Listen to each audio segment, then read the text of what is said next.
जय हिंद, जय भारत। सैनिक न्यूज़ टुडे में आपका स्वागत है। मैं अशोक फौजी। पिछले काफ़ी समय से आपने देखा होगा कि सड़कों के ऊपर जो है ना लोग संघर्ष कर रहे हैं, चाहे किसान हो, चाहे जवान हो, चाहे युवा हो, अग्निवीर को लेके और पूर्व सैनिक वन पेंशन का जो उनका राइट है, उनका हक है, वही नहीं मिला, उसको लेके प्रदर्शन कर रहे हैं। और अभी संसद के अंदर कुछ दिन पहले प्रधानमंत्री मोदी जी कह रहे हैं, एक वीडियो अभी मैं आगे डाल रहा हूँ, आप उसको पूरा वीडियो देखना, तब आपको समझ में नहीं आएगी, ना कि आप आधा देखेंगे तो समझ में आएगा। वो कह रहे हैं कि पिछले काफ़ी समय से, लंबे समय से मांग चली आ रहा है कि सेना के अंदर बदलाव होना चाहिए, रिफॉर्म होना चाहिए। बिल्कुल अच्छी बात है प्रधानमंत्री जी, होना चाहिए, हम भी आपका स्वागत करते हैं। प्रकृति का जो नियम है वो बदलाव होना बहुत ज़रूरी है। और सेना को बोल रहे कि हम ताकतवर बना रहे हैं, सेना को युवा बना रहे हैं ताकि दुश्मन के दांत खट्टे कर सके। क्या अब तक भारतीय सेना ने दुश्मन के दांत खट्टे नहीं किए? किसी भी मोर्चे पे आप देखिए, दांत खट्टे किए हैं। आप कह रहे हैं कि प्रधानमंत्री जी कि हम मुंह पे ताला लगा के और कान बंद कर रखे हैं, लोग गालियां दे रहे हैं। साहब, गालियां देते तो मैंने नहीं सुने। हाँ, लोग कह रहे हैं कि आप हमारे हक दीजिए, अग्निवीर को वापस लीजिए, वन पेंशन को, असली वाली जो वन पेंशन है वो दीजिए, जिसको लागू है वो दीजिए। वो आप कह रहे हैं कि हम कान नाक आंख मुंह पे ताला लगा के काम करते जा रहे हैं, और जो है पब्लिक सड़कों पे आ चुकी है, वो संघर्ष लगातार कर रहे हैं। तो आप लोग कमेंट करके राय बताना कि इस वीडियो के अंदर प्रधानमंत्री जी की बातों से कितना सहमत है, कितना नहीं है, कितना सही है, कितना गलत है। अब दूसरी बात आती है नारों की। हमारे देश में बहुत बहुत सारे नारे बने हैं। मेरा देश महान है। कई लोग कहते हैं कि 99% बेईमान, फिर भी मेरा देश महान। फिर एक नारा संघर्ष के ऊपर ही था कि जनता सिंहासन खाली करो, सरकार जनता आती है, इस तरह के नारे। फिर मोदी जी की सरकार आती है, उसमें भी कई तरह के नारे आए। उनमें एक नारा महत्वपूर्ण, बेटी पढ़ाओ बेटी बचाओ। फिर दूसरा नारा सबका साथ सबका विकास, ये नारा। फिर उसमें एक शब्द और जोड़ा, सबका साथ सबका विश्वास सबका विकास। सबका साथ आपको मिला, क्या सबका विकास हो पाया क्या?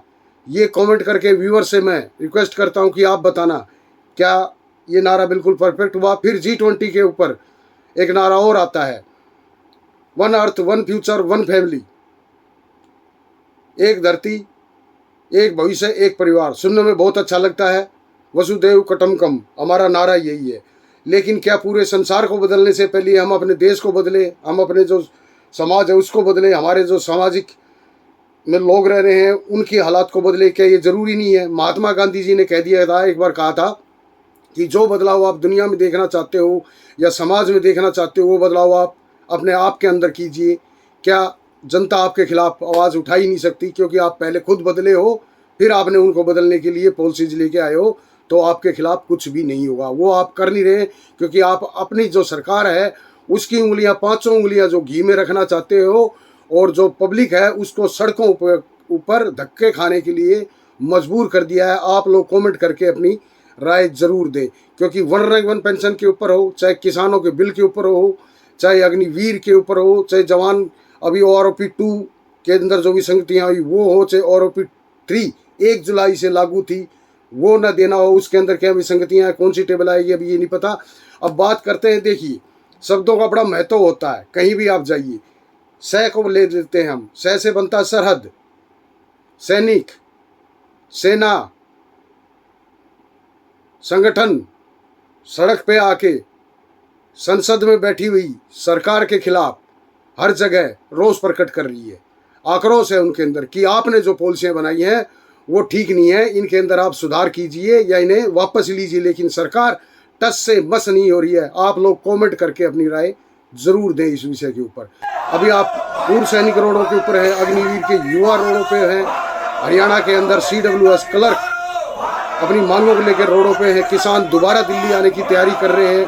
क्या ये सारे लोग बेवकूफ़ हैं? इनके समझ में नहीं आता है? और जो संसद के अंदर बैठी हुई सरकार है वो ज़्यादा समझदार है? आप कमेंट करके अपनी राय जरूर दें कि अग्निवीर के अंदर जो बदलाव हुआ है, जो इन्होंने बताया कि हम 10% जो है ना हर जगह आरक्षण देंगे, IGDIG को आगे कर दिया। IGDIG तो आगे आएंगे क्योंकि सरकार के इस टाइम पे वो नौकर हैं, नौकरी कर रहे हैं, वो बोलेंगे।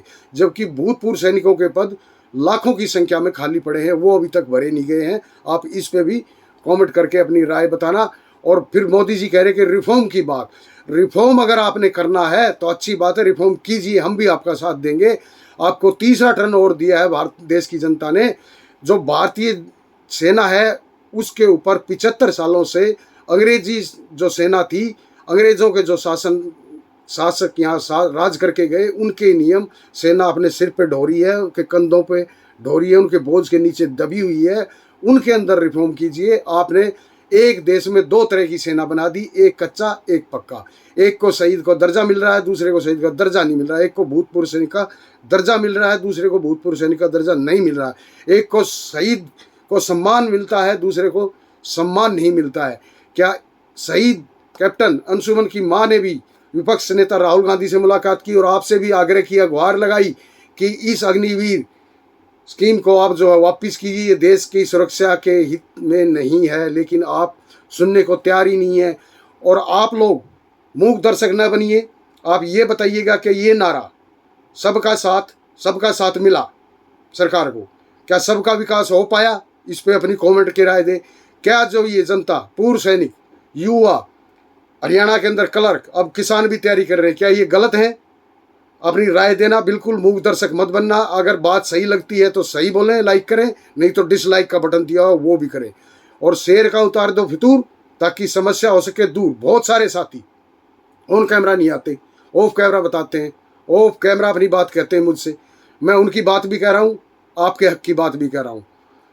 क्योंकि आप जैसे रोड पे चलते हैं तो सेफ्टी का इस्तेमाल करते हैं, हेलमेट का, तो उसमें भी एक नारा है, क्योंकि हेलमेट लगाए न लगाए, क्योंकि मर्जी आपकी, क्योंकि सर है आपका, क्योंकि हक है आपके। तो आप अपनी राय जरूर दें, मूक दर्शक ना बने।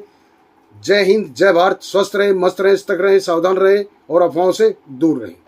ज्यादातर के अग्निवीर पे चर्चा किए हम लोग कि और बेहतर हो सकता है ना, क्योंकि दो तरह का फौज नहीं होना चाहिए, इस पे भी हम चर्चा किए। और मैं जो सरकार है उनसे भी उम्मीद है कि वो शायद राहुल गांधी जी का स्पीच सुने और उस पर फॉलो करें, उस पर विचार करें। मैं सरकार से भी निवेदन करूंगी कि फौज को दो तरह का ना बांटे।